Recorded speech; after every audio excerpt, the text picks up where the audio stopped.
विद्यार्थी मित्रांनो, सप्रेम नमस्कार. आज आपण 12वी मराठी अभ्यासक्रमातील भाग 3 कथा या साहित्य प्रकाराचा अभ्यास करूयात. कथा साहित्य प्रकार परिचय. प्रस्तुत कथा या वाङ्मय प्रकाराचा अभ्यास करत असताना आपण कथेचा पूर्वइतिहास जर विचारात घेतला तर कथा या वाङ्मय प्रकाराला भारतात फार प्राचीन अशी परंपरा लाभलेली आहे. श्रवणीयता, मनोरंजन, प्रबोधन ही कथा या वाङ्मय प्रकाराची काही खास वैशिष्ट्ये आहेत. हा वाङ्मय प्रकार समजून घेण्यासाठी कथेची पूर्वपीठिका, कथा म्हणजे काय, कथेचे वैशिष्ट्ये, कथा सादरीकरणाच्या पद्धती इत्यादी काही प्रमुख बाबी आपल्याला विचारात घेणं गरजेचं ठरतंय. कथेच्या अभ्यासातून भाषिक कौशल्य विकसित होतातच, त्याबरोबरच कथा या साहित्य प्रकाराचा आपणास विस्तृत असा परिचय होतो. मित्रांनो, हा वाङ्मय प्रकार अतिशय विस्तृत आणि व्यापक स्वरूपाचा आहे, परंतु आपण अल्प वेळेमध्ये समजून घेण्याचा एक प्रयत्न करूया. तर मित्रांनो, कथा या वाङ्मय प्रकाराचा परिचय करून घेत असताना आपल्याला आपल्या इतिहासात डोकावणे गरजेचं आहे. मनुष्य जेव्हा आपले अनुभव, कल्पना जेव्हा दुसऱ्याला सांगू लागतो तेव्हा त्याची गोष्ट झाली किंवा त्याचे रूपांतर गोष्टीत होते, परंतु त्या गोष्टीतूनच कथेचा जन्म झाला.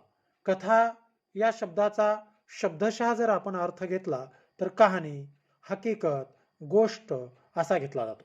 लक्षवेधी, सोप्या, साध्या, सुटसुटीत आणि रसाळ शब्दात पूर्वी गोष्ट सांगितली जात असत आणि त्यातूनच मनोरंजन आणि बोध ह्या दोन गोष्टी अगदी सहज घडत होत्या.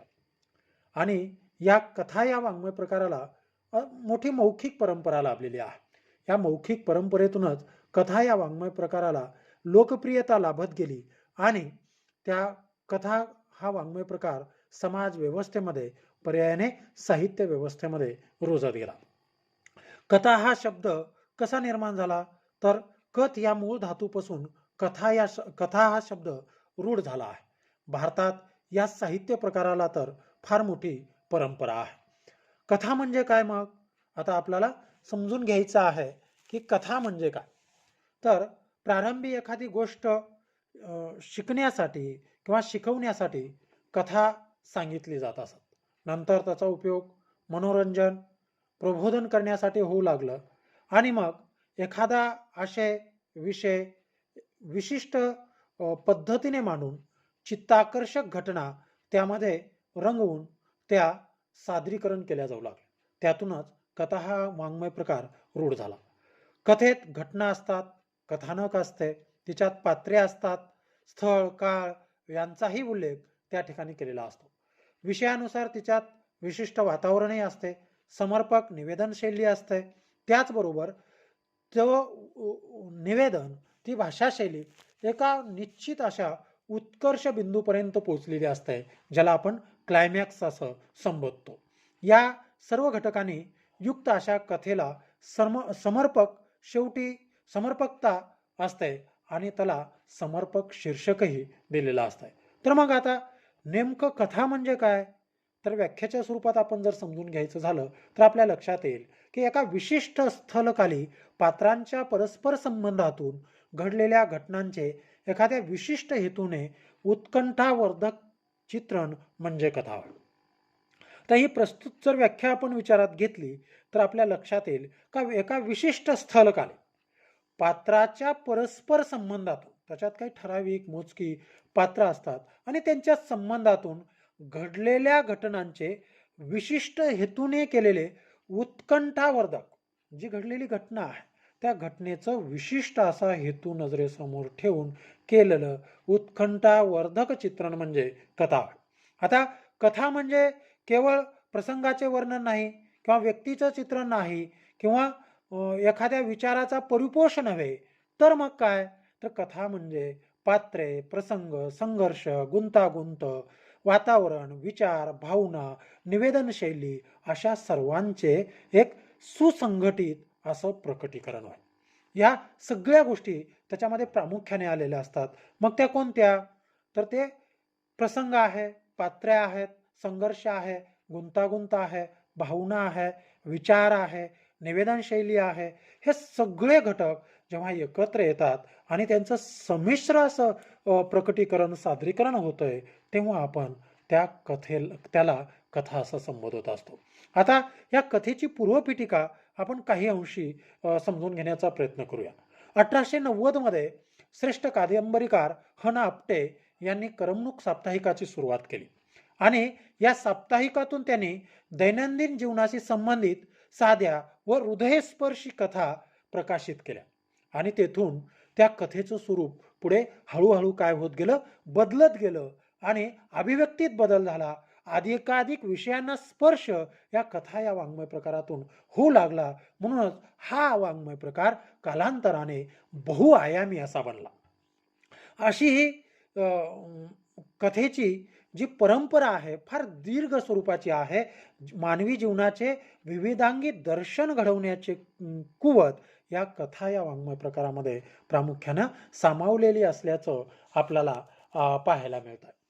आता ह्या सगळ्या गोष्टी विचारात घेतल्यानंतर याच्यातून या व्याख्येतून किंवा कथेच्या पूर्वपीठिकेतून आपल्याला एकंदरीत कथा या वाङ्मय प्रकाराची संकल्पना समजते. परंतु कथेमध्ये कोणते घटक महत्त्वाचे आहेत तेही आपल्याला समजून घेणं गरजेचं ठरत आहे. मग कथेमध्ये जे महत्त्वाचे घटक आहेत त्याच्यातला पहिला महत्त्वाचा घटक आहे तो म्हणजे कथाबीज. कथाबीज म्हणजे काय, तर कथेमध्ये प्रामुख्यानं अनेक घटनांची मालिका असते. घटनांची मालिका आपण अत्यंतिक संक्षिप्त रूपात वाक्यात मांडत असतो आणि ही कथेची मूळ घटना होऊन तेच मूळ घटना कथेचं कथाबीज असते. तर कथानक त्याच्यातला दुसरा घटक आहे कथानक. कथेत अनेक घटना असतात. लेखक त्या घटना विशिष्ट क्रमाने लावत जातो आणि विशिष्ट क्रमाने लावत असताना त्याच्या सभोवतालचे सामाजिक त्याचबरोबर नैसर्गिक ह्या सगळ्या वातावरणाचाही अनुबंध त्याच्यात घालत जातो आणि ते एक कथानक तयार होत जात आहे. मग आता कथाबीज आलं, कथानक आलं, मग पात्रचित्रण. कथा म्हटल्यानंतर त्याच्यामध्ये काही मोजकी पात्र असतात. जसे कादंबरीमध्ये अनेक पात्र येतात तशी कथेमध्ये पात्र येत नाहीत. कथेमध्ये काही महत्त्वाची आणि मोजकीच पात्र असतात ज्या पात्रचित्रणाच्या माध्यमातून कथेचा आशय रेखाटन करण्याचं काम लेखक त्या कथेचा करत असतो. त्या पात्रचित्रणाबरोबरच वातावरण निर्मिती हाही एक महत्त्वाचा घटक आहे. कथेमध्ये स्थळ, त्याचबरोबर काळ, सामाजिक, भौगोलिक, तेथील सांस्कृतिक परिस्थिती याही बाबी कथेमध्ये विचारात घेतल्या जातात आणि याचा समग्र त्या कथानकावर, कथाबीजावर या समग्र वातावरणाचा प्रभाव पडत असतो. त्याच्यानंतर कथेमध्ये पुढचा घटक महत्त्वाचा आहे तो म्हणजे नाट्यमयता किंवा संघर्ष. कथेमध्ये चांगल्या वाईट अशा गोष्टींचा संघर्ष असतो.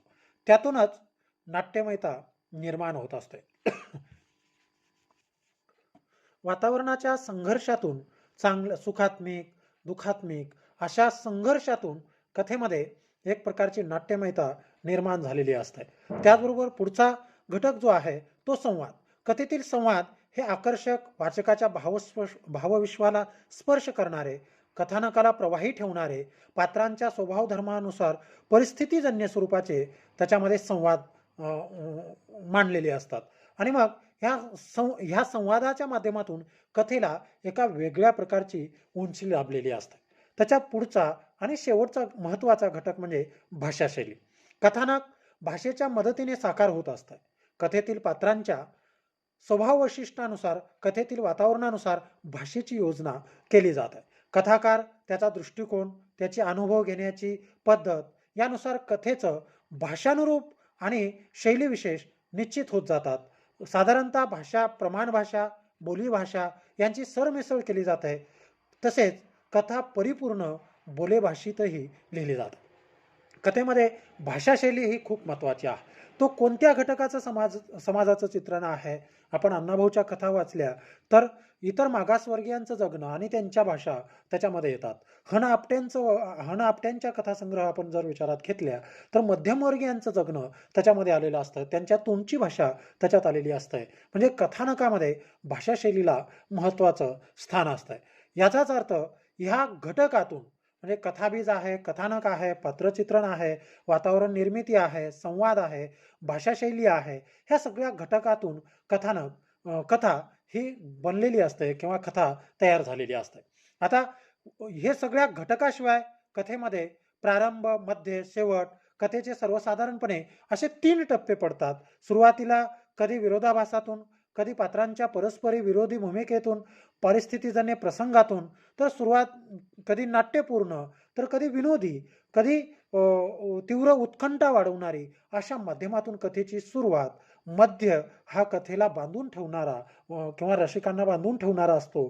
तर शेवट हा निश्चितपणे काहीतरी संदेश देणारा किंवा त्या कथेचं सौंदर्य वृद्धिंगत करणारा असतो. म्हणून कथेमध्ये शीर्षकाला, त्याच्या मांडणीला आणि त्याच्या रचनेला विशेष अशी महत्त्व प्राप्त झालेली असतात. अशा पद्धतीनं आपण कथा म्हणजे काय, कथेची पूर्वपीठिका आणि कथेचे घटक आज आपण थोडक्यात अभ्यासलेलो आहोत. उद्या आपण कथेची वैशिष्ट्ये आणि कथेची निवेदन पद्धती यांचा अभ्यास करूयात.